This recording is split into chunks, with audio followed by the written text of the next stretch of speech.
كاينش دازوا عندنا الفحوله تاعينا ما عمرش شحال وزن 240 كيلو ما كاينش. تبارك الله. هو الاخ ديالو تبارك الله تبارك الله اللهم بارك. شوف معايا على حولي كيدير، حولي تاريخي، حولي يتكلم على هذه المدرسه الخليليه ديال الاخوه الخليل، وكما جينا لقينا يعني عاطينهم يعني الدرا والعلف الزين والعلف النقي. تبارك الله اللهم بارك. شوف تبارك الله. واخا نقدر نبقى نهضر حتى الغدا، هذا الحولي هذا ما تقدرش توصفه مباشره. شوف الزين تبارك الله. هذا هو اللي كيعطي هذه الخيرات اللي كتشوفوا معايا الاخوان. هذا هو اللي تكلم عليه الحاج وقال لنا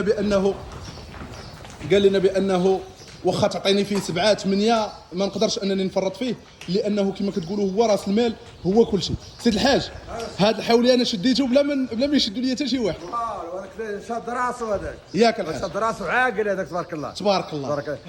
هذاك وزن 240 كيلو. شحال؟ 240 تبارك الوزن ديالو تبارك الله. وزن وكيتمشى وتيتمشى تبارك الله. تبارك شوف تبارك الله الطول قداش والعلو قداش والقرف هذا قداش. ما كاينش في المغرب هذا. ما كاينش.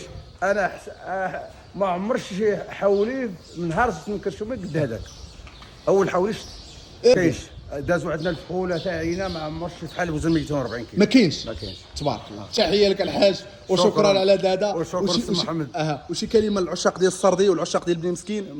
مرحبا بهم حنا اللي جا مرحبا بهم، اللي جا للدار مرحبا بهم. والارقام راه الباب مفتوح لهم. كل شيء كيشرى كيما شراش ونتمنوا من الناس يجيو يعني يعرفوا يقدروا هذه القيمه ديال هذا المنتوج هذا. اي ان شاء الله. لانه كاينين الناس كيشوفوا هذه الخيرات هذه وما كيقدروش القيمه ديالها. حنا نتمنوا انهم يجيو مرحبا ويعطيو القيمه ديالها. يلا تشوف قاطع اخرين. نمشيو سيد الحاج. يلا سير. تبارك الله اللهم بارك. اذا جا فيديو جميل مع سيد الحاج قال لكم 240 حولي ما كاينش في المغرب. وتحياتي لكم. تبارك الله اللهم بارك.